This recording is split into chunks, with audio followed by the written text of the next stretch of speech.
What's going on, guys, and welcome back to another video. We are back with another Sunday Yellowstone episode analysis, and thank God we finally have an episode that is intriguing from start to finish.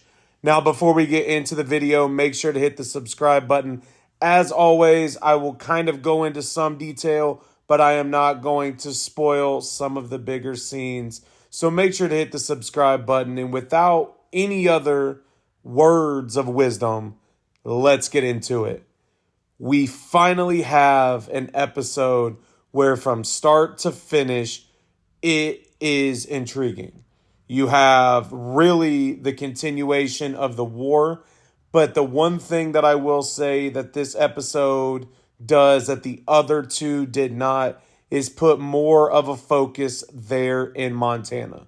We get to see the former governor come back, and to say she is pissed is an understatement.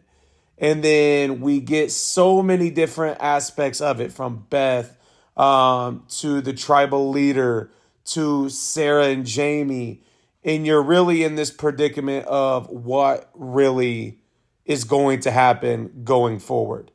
Now, in this episode, we get to take a little bit closer of a look at the death of John Dutton and kind of how the process went through. And so that really sets it up to where Casey is going to be able to extend his power as the livestock commissioner to get more answers. And so with that, we see Casey really at the forefront trying to figure out what has happened to their father. Even trying to go deal with all the stuff with his father, he's still trying to build a home with Tate and Monica and really try to live a life. Now, with Beth, we see Beth start really what I would consider an even further spiral from what she already deals with. Now, people either love or hate Beth. I'm somewhere in the middle with this, but in this episode, we see Beth kind of start to look at the business aspect of things.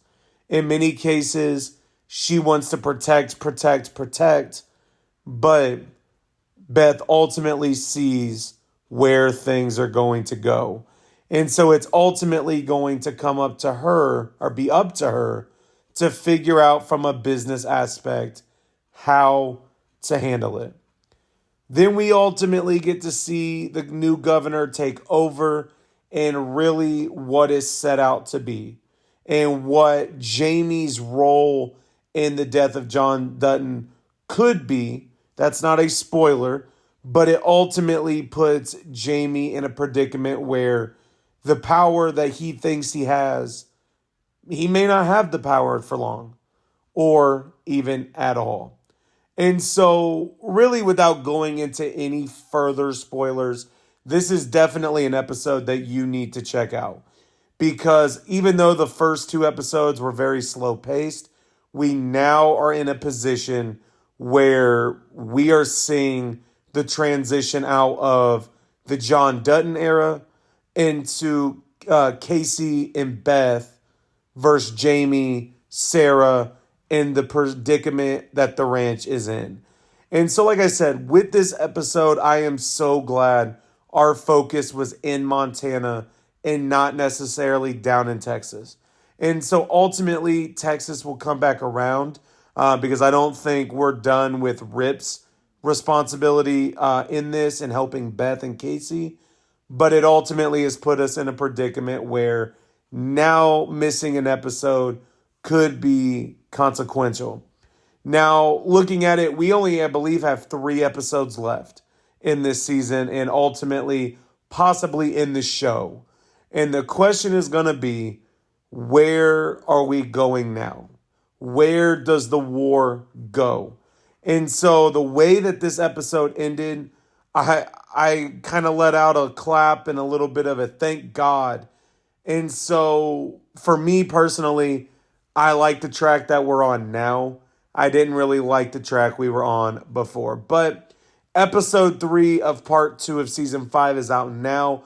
make sure you go check it out on Paramount Plus or Peacock whenever the whole season is released. Make sure to hit the subscribe button.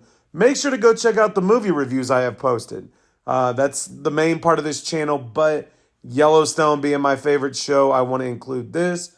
Like I said, make sure to hit the subscribe button, follow along, and I will see you guys all next Sunday for another analysis.